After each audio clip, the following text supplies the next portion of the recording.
জয় শ্রীকৃষ্ণ। রাধে রাধে বন্ধুরা, আমরা অনেকেই মহাভারতের রথী মহারথীদের অনেক কাহিনী জানি, কিন্তু মহাভারতের সেই চরিত্রকে একবার মনে করে দেখুন, যাকে আপনি হয়তো ভালোবাসতেও পারেন, আবার নাও পারেন, কিন্তু তার ভাগ্য আপনাকে এক মুহূর্তের জন্য স্থির থাকতে দেবে না। কেন জানেন? তিনি হয়তো নায়ক নন, কিন্তু তার দুর্ভাগ্য গোটা মহাকাব্য জুড়ে আমাদের হৃদয়ে মোচড় দেয়। তিনি আর কেউ নন, তিনি হলেন দাতা কর্ণ, বীর কর্ণ। কিন্তু তার আসল পরিচয় শুধুই কি এতটুকু? আপনি কি কখনো ভেবে দেখেছেন, কর্ণ যদি না থাকতো তাহলে হয়তো কুরুক্ষেত্রের যুদ্ধটাই হতো না। আজকের গল্প সেই ট্র্যাজিক যোদ্ধা কর্ণকে নিয়ে, যিনি আমাদের খুব চেনা, আবার ভীষণ অচেনা। জন্মেই সে পেয়েছে লাঞ্ছনা। নদীর স্রোতে ভেসে আসা রাজপুত্র কর্ণ ছিলেন সূর্যপুত্র, কিন্তু তার জন্ম রহস্যে মিশে আছে এক কিশোরী মায়ের বুক ফাটা কষ্ট। কৌতূহলবশত কুন্তী যখন সূর্যদেবকে আহ্বান করলেন, তখন তিনি জানতেন না এর পরিণতি কি হবে। সূর্যদেব তাকে সন্তান দিলেন, কিন্তু লোকলজ্জা আর কলঙ্কের ভয়ে সেই সদ্যজাত শিশুকে মধু মাখিয়ে ভাসিয়ে দিতে হলো নদীর জলে। কিন্তু শুধু কর্ণ সূর্যের সন্তান না, বিশেষজ্ঞের মতে কর্ণ হয়তো মহর্ষি দুর্বাসার সন্তান হতে পারতেন, যিনি কুন্তীকে মন্ত্র দিয়েছিলেন। কিন্তু কুন্তীর নীরবতা সেই প্রশ্নকে আজও ধোঁয়াশার আড়ালে রেখে দিয়েছে। নদীর স্রোত সেই রাজপুত্রকে নিয়ে এলো এক সারথীর ঘরে। ধৃতরাষ্ট্রের বন্ধু অধিরথ আর তার স্ত্রী রাধা সেই দেব শিশুকে বুকে টেনে নিলেন, নাম দিলেন বসু সেন। সমাজের চোখে তিনি হলেন সুতপুত্র, সারথীর ছেলে। এই পরিচয়ে তার জীবনের প্রতিটি পদক্ষেপকে অভিশাপের মতো তাড়া করে বেড়ালো। বন্ধুত্ব হলো এমন একটা জিনিস যার জন্য কর্ণের জীবনটা ধ্বংসেই পরিণত হয়ে গেল। বিদ্বেষ আর আকাঙ্ক্ষার আগুন হস্তিনাপুরে এসেই কর্ণ জড়িয়ে গেলেন কৌরব পাণ্ডবদের রেষারেষিতে, প্রতিনিয়ত লাঞ্ছিত, অপমানিত। কর্ণকে একমাত্র সম্মান দিলেন কে? দুর্যোধন। এই সম্মান, এই বন্ধুত্ব ছিল কর্ণের কাছে জীবনের সবচেয়ে বড় আশ্রয়।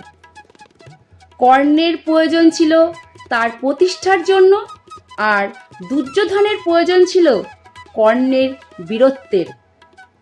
কিন্তু তার জীবনের একমাত্র লক্ষ্য ছিল একটাই, অর্জুনকে হারানো।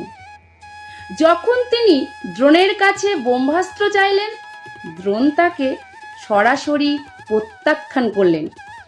ব্রাহ্মণ বা সৎ ক্ষত্রিয়রাই এর উপযুক্ত।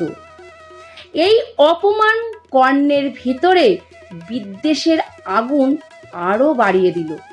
তিনি ছুটলেন পরশুরামের কাছে, মিথ্যে পরিচয়ে শিখলেন ব্রহ্মাস্ত্র। কিন্তু সত্য উন্মোচিত হতেই নেমে এলো কর্ণের জীবনে প্রথম অভিশাপ। প্রয়োজনের সময় তুমি এই বিদ্যা ভুলে যাবে। সেটাই হলো। আর সেই নারী দ্রৌপদী। কর্ণের মনের গভীরে একমাত্র কাঙ্ক্ষিত কর্ণের মনের গভীরে একমাত্র কাঙ্ক্ষিত নারী ছিলেন দ্রৌপদী। কিন্তু স্বয়ংবর সভায় যখন তিনি ধনুক তুললেন, তখন পাঞ্চাল কন্যা চিৎকার করে বলে উঠলেন, আমি সুতপুত্রকে বিয়ে করব না। এই প্রকাশ্যে অপমান কর্ণের অহংবোধকে বুড়িয়ে দিল, আর এই অপমানই তাকে টেনে নিয়ে গেল অন্ধকারের পথে। পাশা খেলায় যখন সব হারাতে হারাতে যুধিষ্ঠির দ্রৌপদীকে বাজি রাখলেন, কর্ণ তখন হয়ে উঠলেন প্রতিশোধ পরায়ণ। সেই মুহূর্তেই কর্ণ আদেশ দিলেন দুঃশাসনকে দ্রৌপদীর কাপড় খুলে নেওয়ার জন্য। তিনি দ্রৌপদীকে বেশ্যা বলেও অপমান করলেন। কর্ণের সমস্ত হতাশা, সামাজিক লাঞ্ছনা আর ইগোর সম্মিলিত প্রতিশোধ ছিল এটি। এই পাপের কালি তার অঙ্গে লেপ্টে রইল শেষ পর্যন্ত। দাতা কর্ণের চরম দান এবং অন্তিম মুহূর্ত, তবুও কর্ণ ছিলেন দাতা। তিনি পণ করেছিলেন, কেউ কিছু চাইলে তিনি কখনোই ফেরাবেন না। নিজের জীবন বিপন্ন জেনেও ইন্দ্র যখন ব্রাহ্মণের ছদ্মবেশে কবচকুণ্ডল চাইলেন, কর্ণ হাসি মুখে তা দান করলেন। কেন জানেন? কারণ দেবরাজ ইন্দ্র তার কাছে হাত পেতেছিলেন। এটাই অর্জুনের বিরুদ্ধে তার নৈতিক জয়। কিন্তু ভাগ্যের লিখন, যুদ্ধের শেষ দিনে রথের চাকা মাটিতে বসে গেল সেই ব্রাহ্মণের অভিশাপে। নিরস্ত কর্ণ যখন চাকা তোলার জন্য মাটিতে নামলেন, তখন কৃষ্ণ অর্জুনকে বললেন, এখনই আঘাত করো। ধর্মের দোহাই দিলে কৃষ্ণ কর্ণকে তার প্রতিটি অধার্মিক কাজ মনে করিয়ে দিলেন। দ্রৌপদীর অপমান, ভীমকে বিষ, অভিমন্যুকে অন্যায়ভাবে বধ, কর্ণ নিরুত্তর। মুহূর্তের মধ্যে অর্জুনের বাণ তার শিরচ্ছেদ করল। কর্ণের মৃত্যু কোনো একক কারণে হয়নি।